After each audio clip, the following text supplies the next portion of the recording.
उनकी पत्नी ने सुप्रीम कोर्ट में जो अर्जी लगाई है उसमें सीधे कहा है कि एनकाउंटर जैसा शब्द उन्होंने ऐड किया है।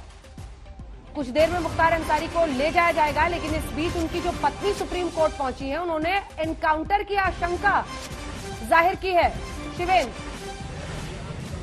जी बिल्कुल, देखिए अंजना, जो रिट पिटीशन है उसमें बाकायदा लिखा हुआ है कि विकास दुबे जैसा जो हाल हुआ था कहीं वैसा ना हो। और ये आशंका एक बार नहीं, परिवार वाले मीडिया के सामने, कोर्ट के सामने और खुद मुख्तार अंसारी इस बात की आशंका जता चुके हैं। इसीलिए 57 बार, मैं फिर से दोहराना चाहूंगा, 57 बार पेशी जो कि कैमरे में होनी थी उस पेशी को भी ये वेट करते रहे मुख्तार अंसारी, मोहाली रहते हुए, रोपड़ जेल में रहते हुए। और यही उनकी दलील है कि तबीयत खराब थी और उनको सुरक्षा खतरा था, इसीलिए नहीं जाना चाहते थे। और इसी आशंका को दूर करने के लिए उत्तर प्रदेश सरकार ने साफ किया है कि हमने पूरा लाव लश्कर भेजा है, पूरी सुरक्षा व्यवस्था भेजी है, रूट मैप तैयार किया है, आला अधिकारियों की नजर में है। और ये जो बांदा जेल जहां पर रहना है वहां पर बाकायदा देखिए गैराज बनाई गई है जो कि कंस्ट्रक्शन हो रहा है। यहां पर पुलिस तैनात रहेगी पूरे टाइम और बगैर एंट्री के, बगैर जांच के किसी को अंदर जाने की इजाजत नहीं होगी। आमतौर पर सभी जेलों पर यह व्यवस्था होती है, लेकिन बांदा जेल में पिछले कई सालों से यह व्यवस्था नहीं थी। मुख्तार अंसारी के आने की खबर के बाद यहां एक बार फिर से इस व्यवस्था को लागू किया गया है। हम आपको और एक बात और भी बहुत महत्वपूर्ण बात बताएं अंजना,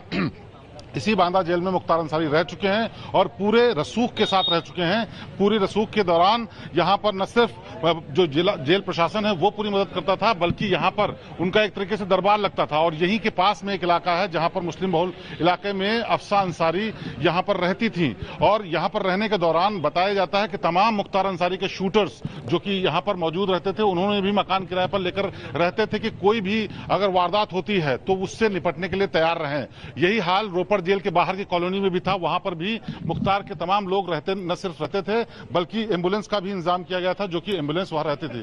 तो मैं आपको ये बताना चाहता हूं कि जिस तरह की व्यवस्था यहां पर की गई है उससे एक बात साफ है कि मुख्तार अंसारी को लेकर के जो आशंकाएं हैं उसको सरकार ने साफ तौर पर इनकार किया है। और साथ ही साथ इतना सब कुछ होने के बावजूद भी मुख्तार अंसारी के जो तमाम करीबी लोग हैं वो उसी अपने तरीके से तमाम अपने इंतजाम करने में जुटे हुए हैं जो कि पहले करते रहे थे। जी बिल्कुल, एक बार फिर से आपको लिए चलेंगे रोपड़, जहां से हमारे तमाम सहयोगी हमारे साथ जुड़े हुए हैं। अरविंद ओझा, विकास दुबे, और उस वक्त जब मध्य प्रदेश से यूपी लाने की कवायद हो रही थी, आप एक एक सेकंड गाड़ी के पीछे पीछे चल रहे थे, फिर भी वो हुआ जिसकी चर्चा दशकों तक चलेगी। एनकाउंटर का शक जाहिर कर रही है, कह रही है एनकाउंटर का दबाव बन रहा है मुख्तार अंसारी की पत्नी।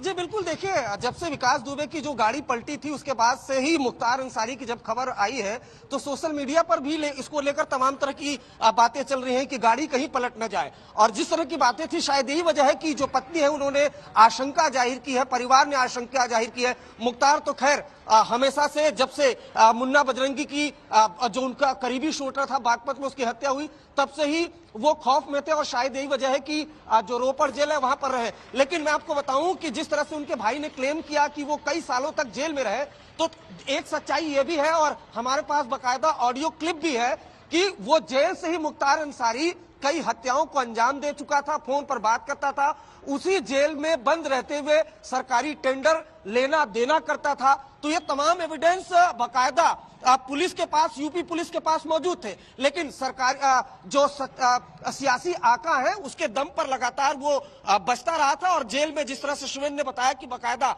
दरबार चलता था, तो कुछ इसी तरीके की जो कवायद है वो रोपड़ जेल में भी थी और सेफ हाउस के तौर पर सुरक्षित यहाँ पर महसूस कर रहा था मुख्तार अंसारी, उत्तर प्रदेश से ज्यादा पंजाब की इस रोपड़ जेल में। लेकिन यूपी सरकार और यूपी पुलिस ने भी ठानी थी, इस वजह से कोर्ट दर कोर्ट, अदालत दर अदालत जाते हुए आखिरकार ये तय हुआ है कि मुख्तार अंसारी को घर वापसी करनी पड़ेगी और घर वापसी का काउंटडाउन भी शुरू हो चुका है।